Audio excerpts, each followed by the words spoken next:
I'll begin with Shloka 8. Soyam atmadhyaksharam omkaro adhimatram pada matra matrascha pada akara ukara makara iti. This Atma or self, you remember he said that this is the Atma, but it is not a personal Atma, the universal Atma. So you can call it the universal self or the universal Atma is itself the sound Om.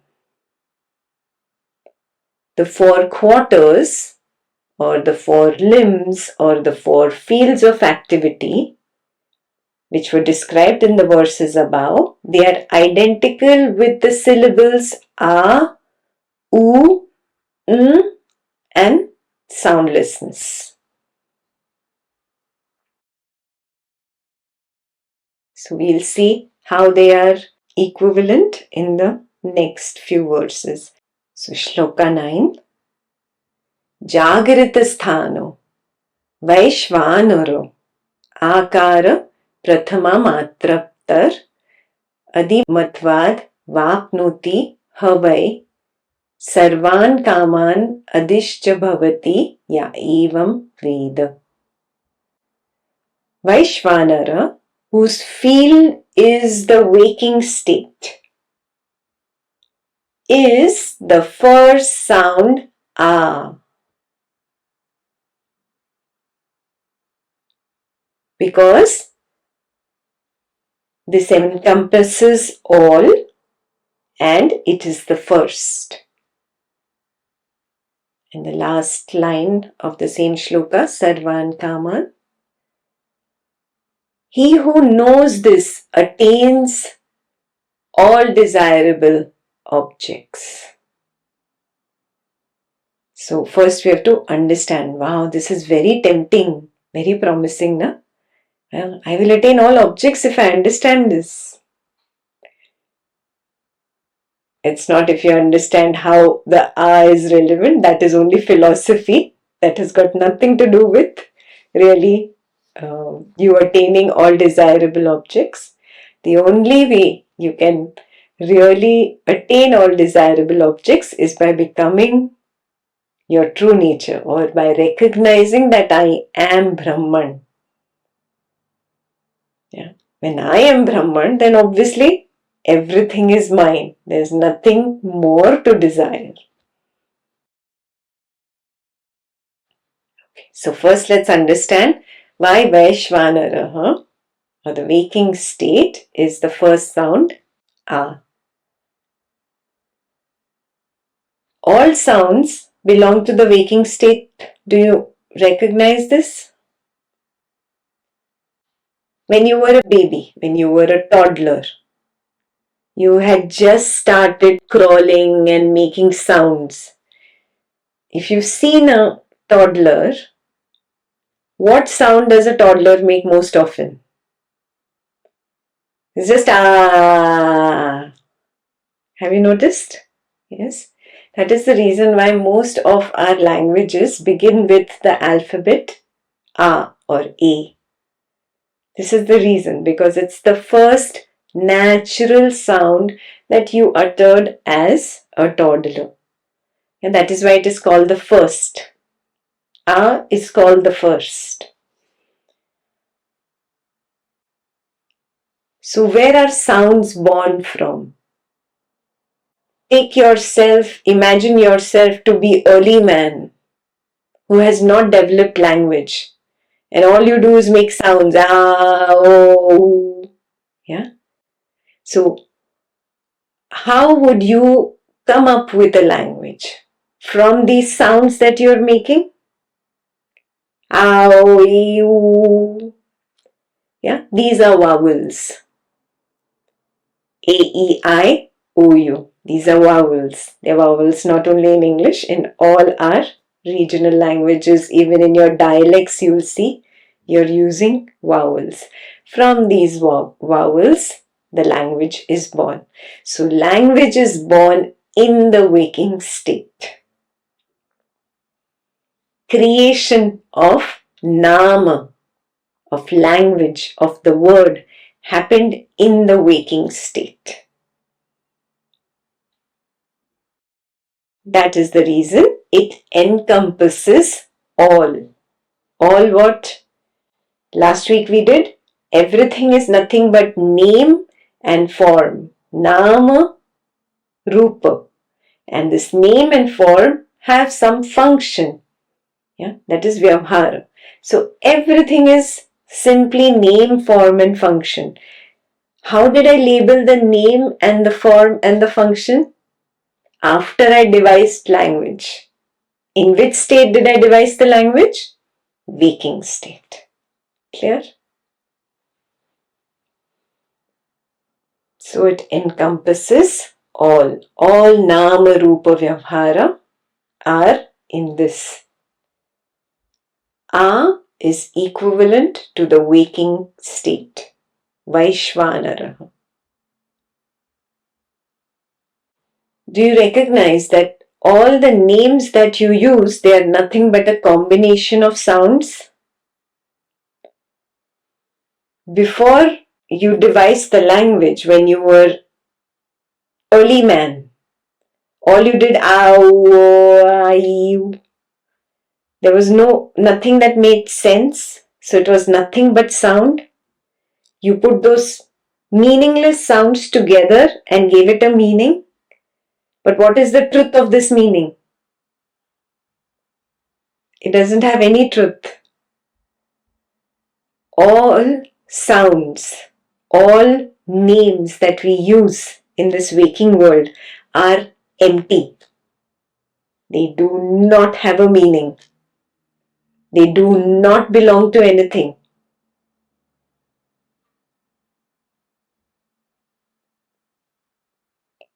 This also you knew experientially before mummy taught you how to speak in the house. Do you remember? Before mama taught you mama, dada. Even before you were taught these, words were meaningless for you, right? That is the truth of Nama, name. Nama is empty, meaningless. Every Nama. Yes, names have been put together, sounds have been put together, and a false meaning is attached to it. So far, very clear? Yes. This is a water mug. Its function is to hold water for drinking. The water mug is simply a name for this function and this form.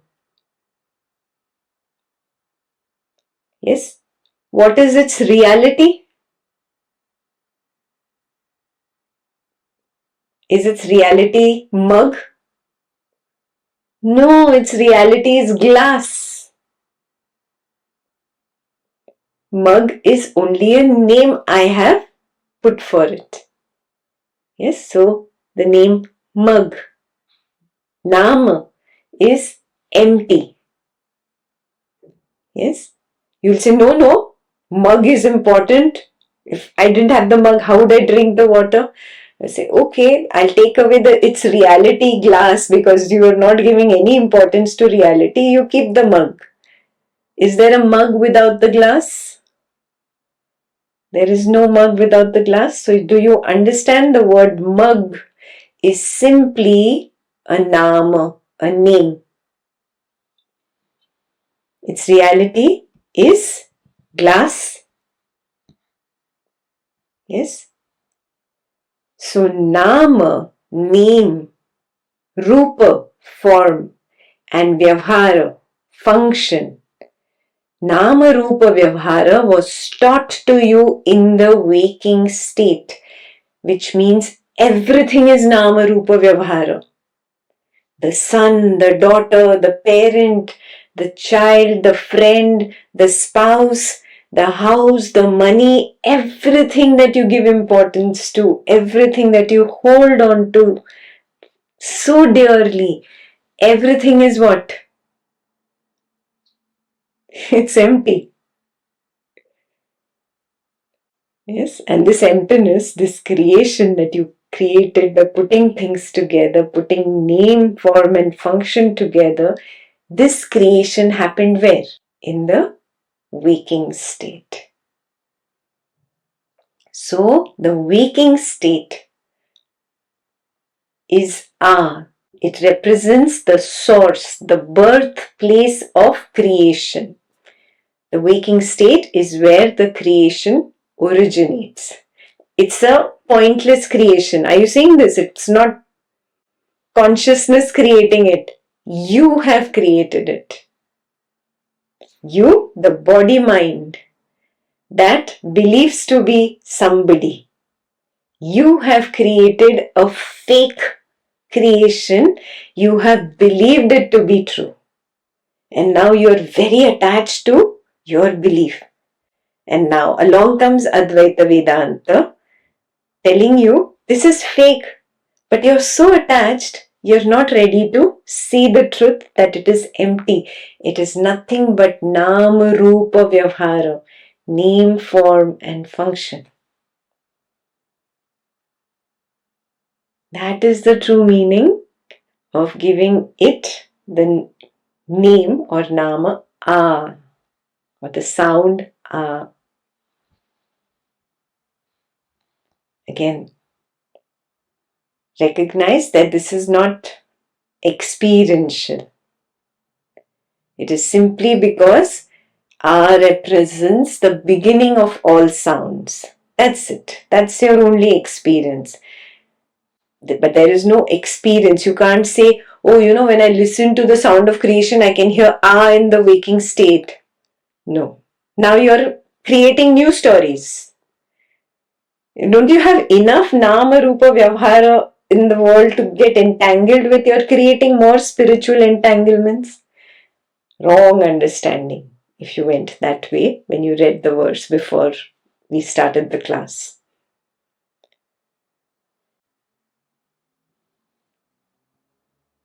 Now I gave you the actual experiential part of Ah. Why Ah? Now I'll give you the philosophical part of Ah. There are two parts, right? Experiential part usually people ignore. People don't understand.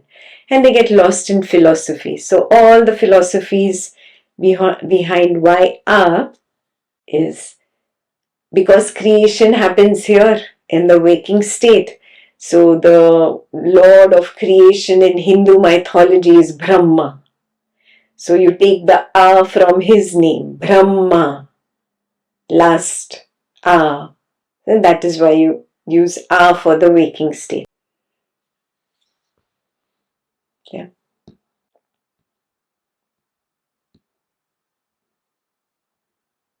Second part of the verse, he says that one who knows this secret experientially, not intellectually, he sees very clearly that I am not this body mind. I had just assumed myself to be this waking subject in a waking world of objects. This was my assumption. He now experientially sees, no, I am the light of awareness in which I can recognize these waking objects along with this waking subject, this body mind. Aha, I am this light of awareness. I am not this subject. All objects that are there because of me, the awareness. If the awareness is not there, there are no objects.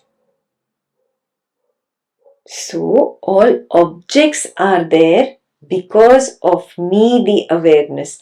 All objects are there because of me, the consciousness.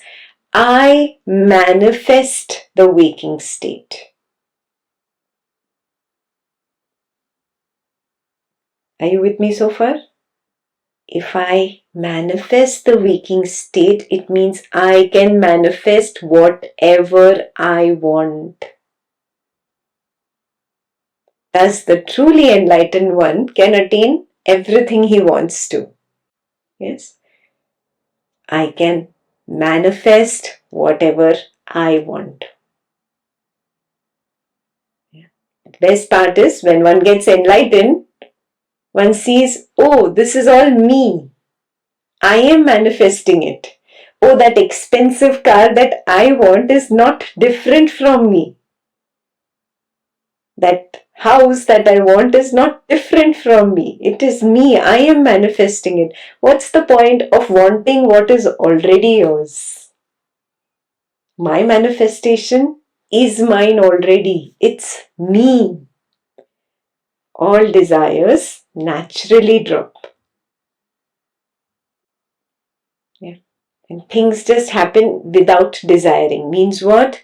The previous vasanas that were stored in the seed form, they keep manifesting without any new desires coming up for the enlightened one.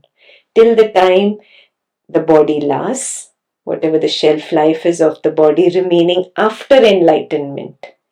In that journey, the enlightened one does not have any new vasanas, does not have any new desires. Yeah? He knows whatever is me only. There's no point desiring myself.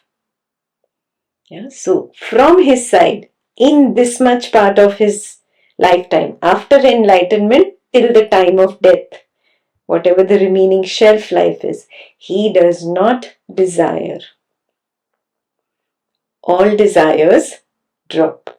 Things happen without desiring, based on the past seeds before this point, before the point of enlightenment.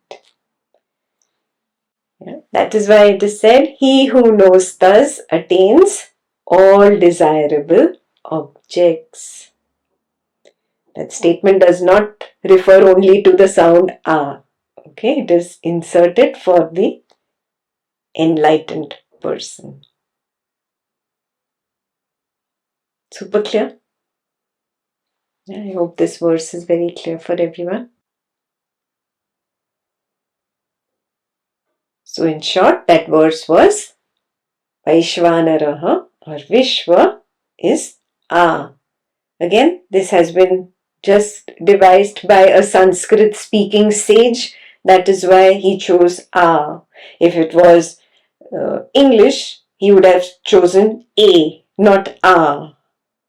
Yeah, he would have probably named it apple. We don't know. Why Om? It could be butterfly. It could be anything. It did not have to be Om. So, please recognize it is just a Nama, name. That's it. Super clear what we have completed so far?